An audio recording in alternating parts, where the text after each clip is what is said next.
Si Risa, meron na namang bagong tanim. Okay, babasahin ko sa inyo, ha? Kasi naalala nyo, si Risa po ay merong bulilyaso. Okay, meron siyang bulilyaso dito. Nagtanim siya ng witness dito sa KOJC, against KOJC at Pastor Kibuloy. Kaya nga po, alam nyo kung bakit atat na atat po si Risa? Na magkaroon ng hearing sa impeachment? Kasi sinampa, di umano ni Robin, na imbestigahan po ito. So, ang next po na iimbestigahan o pagkakaabalahan ng Senado, marami po silang pagkakaabalahan. Pero isa po sa pagkakaabalahan ng Senado, itong pag-iimbestiga sa tanim witness, di umano ni Risa. At ito po ay pangungunahan ni Robin Padilla. Kaya salute sa iyo, Robin Padilla. Kaya, alam nyo, gustong-gusto, bukod doon sa si Tamba, ang agresibo rito, si Tamba, si Risa, at si Tito Soto. Explain ko sa inyo kung bakit nila gustong-gusto matuloy yung impeachment. Si Tamba at saka si Risa, may pangarap to for a higher position. At tinik sa kanila, si Sara. Definitely, everybody knows, even the communist, mga NPA, mga kaliwa, pinklawan, pula, alam, pati mga bashers ko rito, pati mga vlogger, they know that the woman to beat is Sara. At alam nila malakas ito. Alam nila, in a fair election, they cannot win against BP Sara. Unless pumasok si Garcia, unless pumasok tong impeachment, yung may mga ganong kalokohan. But if we are talking of a fair election, everybody knows, even yung mga kalaban natin, alam, they cannot win against BP Sara. So itong dalawa, si Risa at saka si Tambaluslos, alam natin na talaga namang may pangarap. Okay? Tapos si Risa at saka si Tamba, katakot-takot din ang kinahaharap. Bukod sa pangarap nila, kaya gusto nila ma-eliminate si BP Sara, maraming kakaharapin na insertion problem. Mahilig kasi mag-insert. Mga kalalakihan, ingat kayo sa insertion. May legal kasi na insertion at may illegal insertion. Yung ginagawa ni Tamba, illegal insertion. So, meron pang flood control, meron pang ayuda, etc., etc. So, kakaharapin yan. Yan na po ang lalabas na balita. Yan na po ang iimbestigahang susunod. Ito naman si Risa, ang susunod na iimbestigahan ay yung tanim witness niya. Naalala nyo? So, gustong-gusto nila yung impeachment because that is diversion for them. Para hindi maasikaso etong vice cam sa pangunguna ni Tambaluslos. Etong tanim witness sa pangunguna ni Risa Ontiveros. Napurnada. Walang impeachment. So next na tayo. Pupunta tayo ngayon dito sa issue ng flood control projects na bilyon-bilyon pero binabaha pa rin tayo. In short, lagot sila. Wala na silang pantakip. Naiintindihan? Ngayon, si Tito Soto, alamin pa natin. But remember, nung tumatakbo pa lang si Tito Soto, sinasabi niya na yung patungkol sa impeachment, talagang makikita na natin siya ng bahid ng interesado siya talaga matuloy yung impeachment. And kahapon, litaw na gustong-gusto talaga niya yung impeachment. Si Tito Soto pa lang, ang hindi natin alam ano motibo. Pero ano sinabi ko sa inyo before? Antay lang tayo konti. Lulutang ang totoong kulay nitong si One Ball University School Bukol Tito Soto. Lumabas ang katotohanan. Ayun, One Ball. Tingnan nyo mga banat kahapon. Barado siya, di ba?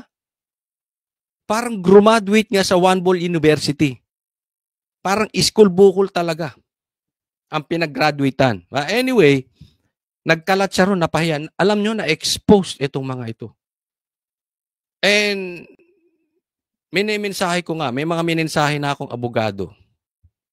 Sabi ko, ituloy nyo. Ituloy mo pagtakbo sa 2028. Why? Because we need leaders like you. Hindi ko napapakalanan, pero may mga minensahe na akong abogado na alam kong kilala nyo kung sino yung minensahe ko. Hindi ko na lang sasabihin. Minessage ko sila. We'll see, coach, we'll see.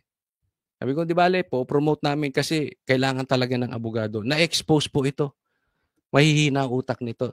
Pagdating kasi sa Senate, may bentahe po talaga yung brains. But anyway, lalabas po ang katotohanan. Kung lumabas ang kulay ni Tito Sotto about this impeachment, lalabas din ang motibo niyan. May motibo yan. Hindi po pwedeng wala. May pangarap yan. Itaga nyo sa bato. Ay, ako, opinion ko lang yan, ha? Pero so far naman yung mga sinasabi ko nagkakatotoo eh. Di ba? Pasok tayo ngayon dito. Ito na yung bagong tanim ni Risa. The fact remains that at least one unanimous case was reversed en banc and it is not unheard of. The case of International Service. This is a reminder that no one is immune from error. The most important thing is to correct it. Anong punto din? Anong issue rito? Naaalala nyo? Sinabi niya, meron na bang na-reverse, na binago ng Supreme Court, ganon. Tapos nagsabi siya ng mga jurisprudence. Diba? Tandem pa nga sila ni Tito Sotto. Tinanong sila ni Marcoleta. En banc ba yan? Ibig sabihin, unanimous decision ba yan? En banc? Nung 15? O division lang? Anong sabi ni Risa? Unanimous. En banc. Sinermonan siya. May nilabas po ang Supreme Court na sinasabi hindi totoo yung sinabi ni Risa. So lumabas, palpak yung sinabi ni Risa. Kaya dito, hindi ko maintindihan kung nagsosorry si Risa o nagyayabang. Kasi hindi po ganito yung nagsosorry eh. Di ba? Ang nagsosorry, nag-a-apologize. Tingnan nyo, nakakita na kayo na nagsosorry mayabang. This is a reminder that no one is immune from error. The most important thing is to correct it. Di ba? Mayabang pa. May sayad sa utak talaga to si Risa. Di ba pag nagsorry ka, kunwari, nahuli ka ng asawa mo ng bababae, sorry po. Kaya lang naman ako nagsorry kasi ikaw hindi mo na ako tinatabihan. O kasalanan pa nung asawa mo. Kung magsosorry kayo, magsorry na lang kayo. Wala nang pero. Wala nang kasi. Huwag ka nang mayabang. Kaya ka nga nagsorry Diyan nagkakagulo yung road rage. Sorry na, paharang-harang ka kasi dyan. Nagsosorry ka, mayabang ka pa. Di mag-aaway kayong ganito si Risa. Nakikita mong kayabangan? Bakit? Defense mechanism. Stress na ito si Risa. Alam niyo na yung kakaharapin niya kaliwat kanan ng kaso, nakikita niya yung kanyang pangarap. Ang problema sa pangarap niya, itinayo niya sa dagat. Gawa ng buhangin. Nakikita niya kunti-kunting natutunaw yung pangarap niya. Dinaanan lang ng isang agos, tunaw. Bakit? Mali kasi yung pagtanim mo ng palasyo mo Sa dagat mo tinayo. Buhangin ang gamit mo, walang lalim. So stress, nakikita nyo ba kahapon? Stress siya. Yung iba patawa-tawa lang Si Risa, stress. Kakaharap siya ng kaso, nawawala pa yung pangarap niya. Pero ito issue. Tanim jurisprudence ka, Risa. Pati jurisprudence, tinatanim mo, hindi lang witness. Tanim witness ka na, tanim jurisprudence ka pa. Oh. Tapos anong sasabihin mo rito? Ha? Ito, pakinggan nyo ito mabuti. There is a reminder that no one is immune from error. So parang ang sinasabi niya, nagkamali ako. Pag ikaw nagsalita, nagkamali. Pag DDS ang nagsalita, sasabihin nyo fake news. Bastos din kayo. You are hypocrites. Sige nga, Claire, tawagin mo, ano to? Fake news? Fake news peddlers? Peddler? Oh, yung kayong mga pinklawa ko, hindi kayo makapa-ipokrito, pasimba-simba pa kayo. Pinabless nyo pa yung impeachment. Kaya ako naiipokritohan dito eh. Pinabless nyo yung articles of impeachment. Anong ibig sabihin? Pag pinabless mo, pinagdasal mo, Lord, iwan ko na ito sa paanan mo. Sana po magtagumpay kami dito. But if not, this is important. Pag kayo magdadasal, this is very important. But if not, it is not my will. Your will be done. I will submit. Otherwise, wag ka na magdasal. Kung ang gusto mong sagot, yung sarili mo. Kasi pag nagdasal ka, may sagot na yes, no, and wait. Tatandaan po natin sa prayers lahat yan. Pag nagdasal ka, willing kang tagampin any of the three. Bakit? Because you humble your heart, you submit to the throne, you submit yung prayer mo to the King of Kings that you know better than me, so be it. This is my prayer, but if not, your will be done. Ganyan yung sinabi ng Panginoon, di ba? Kung maaari po, let this cup pass me. Ibig sabihin, let this sacrifice, yung bago siya ipako sa cross, but not my will. Ipinagdasal nyo, ipinag-bless nyo pa. Hindi nyo naman tinanggap ang sagot. Oh. Ganyan kayo, hypocrites. Why? Double standard kayo eh. Pag nagkamali, DDS, fake news. Pag kayo mistake, tingnan nyo kalokohan ninyo. But eto sa akin ha. At marami pong nagsasabi. Gayahin ko na rin yung mga sinasabi nyo. Alam nyo sabi ng taong bayan? Nababasa ko naman sa mga komentary. Nababasa, may mga mensahe namang nagsasabi sa atin. Kalat naman.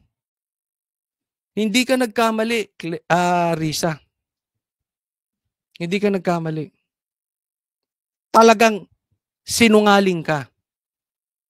Para sa akin ha, yan ang pinapaniwalaan ko. Sinungaling ka talaga. Bakit? Kung lulusot, lulusot. Kung hindi ka ba sinita, kasi ang problema, matagal to sa Senate, quote sila ng quote ng jurisprudence, walang sumisita. Hindi, sa totoo naman kasi kahit sa abogado, yung pag-aaral ng jurisprudence, ang dami niyan. Ang hirap talaga aralin yan lahat. Kaya nga minsan, team of lawyers, hindi ka kukuha ng isang lawyer, team of lawyers yan eh. For research. You make sure you are updated. Ang dami. So, hindi agad, mag-state ka niya, according to sige, okay niya, okay. Kasi hindi alam. Kaya nga, saludo kay Marcoleta, binara siya. Ay kinorek din ng Supreme Court. Kung hindi ba kinorek ng Supreme Court, aamin ka ba? Kung hindi ka ba kinorek ni Marcoleta, aamin ka ba? Kung sasabihin mong oo, tandaan mo. Hindi ka namin tatandanan. Tandaan mo to sinabi namin. Hindi ka namin tatanan. You know why? Marami kang kinot. Hindi ka nagsosorry. I-research namin lahat. Isahin namin yan. Pagpalpak yung kinote mo jurisprudence, ibabalik namin dyan sa'yo. Sabi ko sa'yo eh. Kaya ka lang nag-sorry kasi nahuli ka. Alam mo yung lalaki ng bababae? Napunta na naman tayo sa babaguhin naman natin. Yung babae naman. Yung babae ng lalaki. Hindi naman magsosorry yan eh. Pinatas ko lang ha. Hindi po ako sexist. Pinatas ko kasi kanina ko pa inaano yung babae, lalaki. Yung babae. Yung babae ng lalaki. Kaya lang umamin yan. Kaya lang nagsorry yan kasi nahuli. Hindi magsosorry yan. So hindi po yun nagkamali. Sinungaling. Nakakita na ba kayo? Nang nabuntis. Kasi nagkamali. Ano yun? Nadapa ka? Bigla kang pumatong? Lukuhan. Walang kalukuhan ganon. Nadapa ka, tas kaya ka napapatong. Tapos bumomba ka pa ilang beses. Tapos sasabihin mo, nagkamali. Ganito yung ginagawa mo, Risa eh. Sorry po pero yan yung magandang halimbawa eh. Hindi po ako ayoko po ng kabastusan. Pero yan yung ginawa niya eh. Exactly that. Hindi ka nagkamali. Sinungaling ka, Risa. Niloloko mo taong bayan eh. Wala ka pang ibang aaminin. Baka lang. Wala tayong hindi po tayo nananakot. Kaya lang maraming mga nagbe-mensahe sa atin eh. May mga hawak na ebidensya eh. Baka mamaya ilabas nila yun. Tapos sasabihin mo, sorry, nagkamali ka lang. Kung kailan ka ulit na sita, saka ka ulit magsosorry. Tatandaan mo. Tatandaan mo, may tanim witness ka. Di umano. Baka mamaya, kalat na yung video mo niyan. Baka mamaya may magmensahe sa akin, may hawak na ebidensya. Sabi ko sa'yo, ingat. Kaya kung magsosorry ka na ngayon.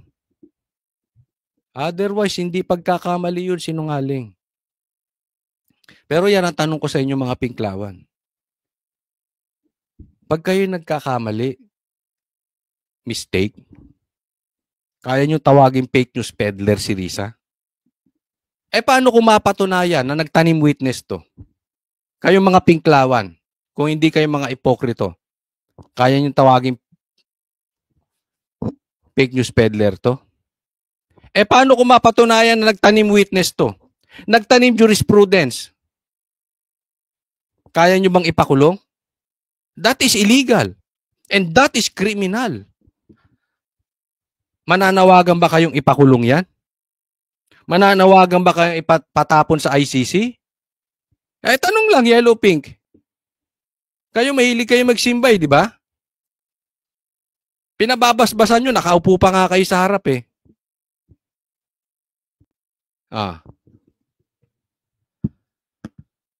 O parang yung pinabasbas nyo na articles of impeachment. Pag hindi nasunod ang gusto nyo. Dapat yan, hindi nyo dinala sa pare. Hindi nyo dinala pinabasbasan sa pare. Dapat yan, dinala nyo kay speaker. Doon nyo pinabasbasan sa kanya. Kasi ang susundin nyo naman si speaker. Pag sinabi ni speaker, tuloy ang laban, tuloy kayo. Kahit sinabi na ng Supreme Court. Kung sinabi ni speaker, tama na yan, tigil din kayo eh. Hindi nyo dapat sa pare pinabasbasan yan. Kay speaker. Hindi ko na nga maintindihan kung sino Diyos nyo eh. Nasasabi lang naman natin niya kasi anong ginagawa ninyo? Hindi tayo nagiging judgmental dito, okay? Pero napakaliwanag po eh. Huwag na nating guluhin. Immediately executory. Coach Oli, paano kung sa inyo mangyari yan? Sinabi ng Supreme Court, ikulong si PRRD. Anong gagawin mo? Sasabihin ko, hindi dapat ikulong si PRRD. Pero, dahil sinabi ng Supreme Court, dapat siyang ikulong. Sa katunayan, sinasabi nga namin, litisin nyo si PRRD rito. Bakit nyo binitbit sa ICC? We are willing to face the court here.